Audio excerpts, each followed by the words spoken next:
Cinema industry వైపు వెళ్ళాలనుకుంటున్నారా? మీకు మేమున్నాం. వెంటనే కాల్ చేయండి. హాయ్ హలో నమస్తే, welcome back to Suman TV. ప్రస్తుతం మనతో పాటు ఉన్నారు family counsellor, motivational speaker and public speaker Rajani Ramma గారు. నమస్తే మ్యామ్. నమస్తే నవీన. మేము స్టార్టింగ్ నుంచి మనం అనుకుంటున్నాం, ఏదైతే ఇన్సిడెంట్ జరిగిందో సెమినార్ హాల్లో వెంటనే రెనోవేషన్ స్టార్ట్ చేయడం, రెస్ట్ రూమ్ రెనోవేషన్. ఇప్పుడు ఏంటంటే సెమినార్ హాల్లో ఉన్నటువంటి ఆ రెస్ట్ రూమ్ ఏదైతే ఉందో అక్కడ కొన్ని కీలక ఆధారాలు దొరికాయి. ఏం దొరికాయి అక్కడ? అసలు ఆ రెస్ట్ రూమ్ ఎందుకు రెనోవేషన్ చేయడం జరిగింది అసలు? అది మనం ఒక వీడియోలో చెప్పుకున్నాం. ఒక జూనియర్ డాక్టర్ లాగా వచ్చాడు ఒక రూమ్లోకి. అంటే రూమ్ అంటే పేషెంట్స్ ఉండే రూమ్లోకి. అక్కడ ఒక నర్సు కూడా ఉందని, అతను హడావుడిగా వచ్చాడు. అక్కడికి వచ్చి ఒంటి మీద బ్లడ్ మార్కలు ఉన్నాయి. ఉన్నప్పుడు ఏంటి ఎందుకు ఇలా ఉన్నాయని వీళ్ళు అడిగినట్టు, అసలు మిమ్మల్ని ఇంతకుముందు నేను ఎక్కడ చూడలేదే అని కూడా అడిగింది ఆ నర్స్ అని మనం చెప్పుకున్నాం. అయితే పిఎస్ఆర్బి టెస్ట్ చేయడానికి వచ్చాను నేను అని చెప్పి అక్కడ ఫ్రిడ్జ్ ఉంటే ఫ్రిడ్జ్ ఓపెన్ చేసి ఏదో వెతుకుతున్నాడు. ఫ్రిడ్జ్లో ఏం వెతుకుతున్నారు అని అన్నప్పుడు ఈ ప్లాస్మాకి సంబంధించిన పిఎస్ఆర్బి టెస్ట్ ఒకటి చేయాలి ఆ పేషెంట్కి అని చెప్పి అక్కడ ఏదో కొంచెం డ్రామా ఆడేసి మళ్ళీ అక్కడ నుంచి పైన సెమినార్ రూమ్ పక్కన ఉన్నటువంటి బాత్రూంలోకి వెళ్ళాడని. అంటే ఇక్కడ వాష్రూమ్ అనమాట. వెళ్ళి అక్కడ అతను హ్యాండ్ వాష్ చేసుకోవటమే కానీ స్నానం కూడా చేశాడట. స్నానం కూడా చేశాడని చెప్పి వాళ్ళు ఒకళ్ళు చూసిన వాళ్ళు చెప్పారు. ఈ నర్సు కూడా కొంచెం అబ్జర్వ్ చేసింది. అయితే మరి అక్కడ ఇంకా కూడా ఈ సెమినార్ రూమ్లో ఆ అభయ ఎవరైతే ఉందో ఆ అమ్మాయిని అక్కడ అత్యాచారం చేసినట్టు, హత్య చేసినట్టు మనకి అనుకున్నాం, వార్తలు వింటున్నాం. అయితే ఆ అమ్మాయి అక్కడ ప్రతిఘటించడంతో అరుపులు వినిపిస్తాయేమోనని చెప్పి. ఎందుకనంటే మనం దీన్ని కూడా చెప్పుకున్నాం ఇంతకుముందు వీడియోలో. ఆ ఏరియా అనేది చాలా పిన్ డ్రాప్ సైలెంట్గా ఉంటుంది, దట్ టు నైట్ టైం. అది కూడా మిడ్ నైట్. దాదాపు పేషెంట్స్ అందరూ నిద్రపోతూ ఉంటారు. ఈ డ్యూటీ నర్సులు కూడా కొంచెం కునుకు తీస్తారు ఆ సమయంలో. టైర్డ్ అవుతారు. ఎవరన్నా బజర్ మనకి మోగిస్తే ఆ సౌండ్కి లేచి వెళ్ళి సర్వీస్ చేసి వచ్చి మళ్ళీ కొంచెం కునుకు తీసే సమయం అది. అంటే దాని అర్థం ఏంటంటే పిన్ డ్రాప్ సైలెంట్గా ఉంటుంది హాస్పిటల్ అంతా కూడా. కాబట్టి ఆ టైంలో ఈ అభయాన్ని అటాక్ చేశారు వీళ్ళు. చేసినప్పుడు ఏ చిన్న సౌండ్ అయినా సరే అట్లీస్ట్ ఆ కింద ఉన్న ఫ్లోర్ ఏదైతే ఉందో అక్కడికి పైన సౌండ్లు వినపడవా? ఈ మన ఈ రూఫ్కి ఏదైనా దబ్ దబ్ దబ్ సౌండ్లు వస్తాయి, కింద ఉన్న వాళ్ళకి సౌండ్లు వస్తాయి కదా, ఇవన్నీ కూడా తెలుస్తాయి కింద ఉన్న వాళ్ళకి ఏ రకంగానైనా కూడా. అది తెలుస్తాయని చెప్పి ఆ అమ్మాయి ఎప్పుడైతే ప్రతిఘటించడం మొదలుపెట్టిందో అప్పుడు ఈ అమ్మాయిని ఆ వాష్రూమ్లోకి తీసుకెళ్ళి ఆ అమ్మాయిని అక్కడ అత్యాచారం చేసినట్టు, హత్య చేసినట్టు కూడా చెప్తున్నారు. ఇదే మనకి రోజుకొకటి పూటకొకటి తెలుస్తున్నాయి. ఈ సాక్ష్యాలన్నీ కూడా కరెక్ట్గా అనిపించట్లేదు. ఒకవేళ అనిపించినా కూడా అనుమానం వస్తుంది, అవునా కాదా? అంటే ఇవన్నీ కూడా పరిగణనలోకి తీసుకోవాల్సినవే. లేకపోతే ఆ వాష్రూమ్స్ని అతను రెనోవేట్ ఎందుకు చేయించాలి? అక్కడ పెద్దగా రిపేర్స్ కూడా ఏమీ లేవని చెప్తున్నారు. అంటే అక్కడ ఏవో ఇప్పుడు గవర్నమెంట్ డిపార్ట్మెంట్స్ అన్న తర్వాత పాడుబడినట్టు ఉంటాయి, ఎప్పుడూ కూడా ఏదో ఒక వైపు పాడవుతూనే ఉంటాయి రిపేర్లు. సో అలా ఏదో చిన్న చిన్న అన్ని వైపులా ఉంటాయి. బట్ ఈ బాత్రూంలో కూడా టైల్స్ ఏవో చిన్న చిన్న రిపేర్స్ ఎప్పటి నుంచో ఉన్నాయని చెప్తున్నారు.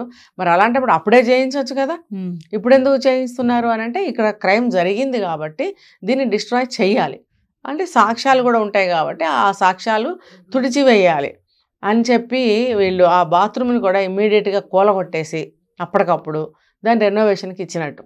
అంటే సాక్ష్యాలు అందులో మనకి ఏం చెప్తున్నారు, మనకి తెలిసిన సమాచారం ఏంటంటే ఆ బాత్రూంలో ఆ అమ్మాయి వేలిముద్రలు. ఇప్పుడు ఆ అమ్మాయి వేలిముద్రలతో మనకేంటి అవసరం? కావాల్సిందే ఎవరైతే క్రైమ్ చేశారో వాళ్ళ వేలిముద్రలు కానీ వాళ్ళ ఆధారాలు కానీ మనకు కావాలి. ఇప్పుడు ఇన్ని రోజుల నుంచి చెప్పుకుంటున్నాం మనము, తెలుస్తున్న సమాచారం ప్రకారం అత్యాచారం అనేది ఇంతమంది చేశారు, అంతమంది చేశారు, ఆ స్పర్మ్ కౌంట్ ఎంత ఉంది అది ఉంది అని చెప్తున్నారు. మళ్ళీ ఒక్కడే అంటున్నారు కాసేపు. అంటే ఇది ఎలా ఉందో చూడండి. అలాగే ఇది కూడా అనమాట. ఇప్పుడు ఆ అమ్మాయి వేలిముద్రలు కూడా దొరికాయి అని అంటున్నారు. ఇవన్నీ కాదు, మనకి ఏ ఆధారాలు దొరికినప్పటికీ కూడా ఇవన్నీ మనకి ఇన్వెస్టిగేషన్లో హెల్ప్ అవ్వగలగాలి.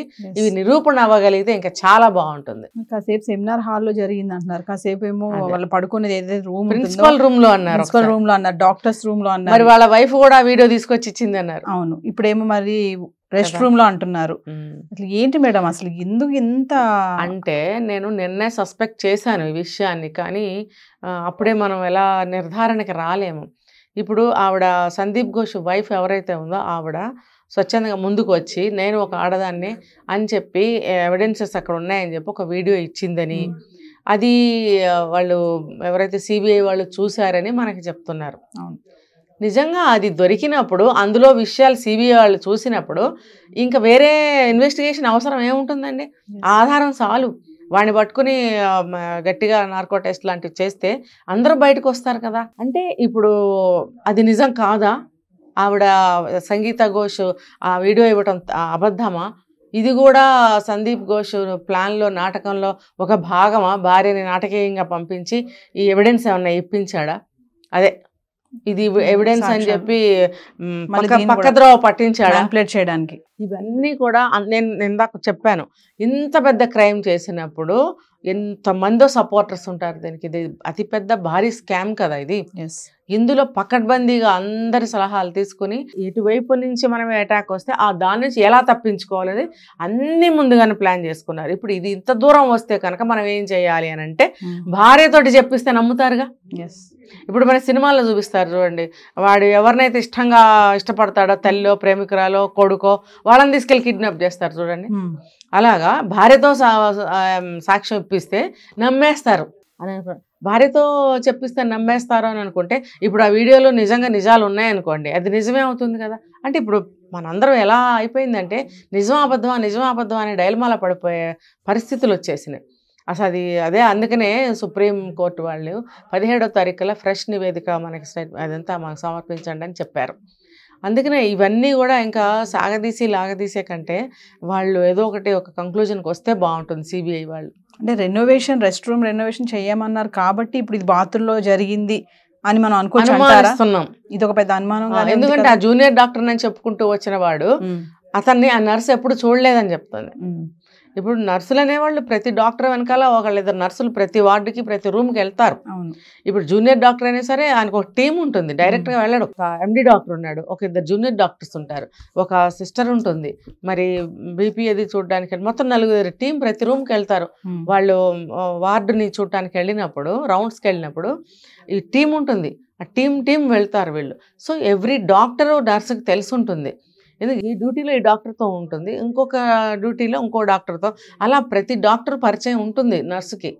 మరి మిమ్మల్ని నేను ఎప్పుడు చూడలేదని ఆవిడ ఎలా చెప్పింది అంటే అతను డాక్టర్ కాదా, డాక్టర్ కాని వాళ్ళు కూడా ఇందులో ఇన్వాల్వ్మెంట్ ఉందని మనం తెలుసుకున్నాం. ఒక్కొక్కరు కూడా మెల్లగా బయటకు వస్తున్నారు మేడం. జరిగిన నెల అవుతుంది కదా, స్వీపర్ అని, నర్స్ అని, ఇంకొక డాక్టర్ అని చెప్పి. మరి అడిగిన వాడు ఎవడండి?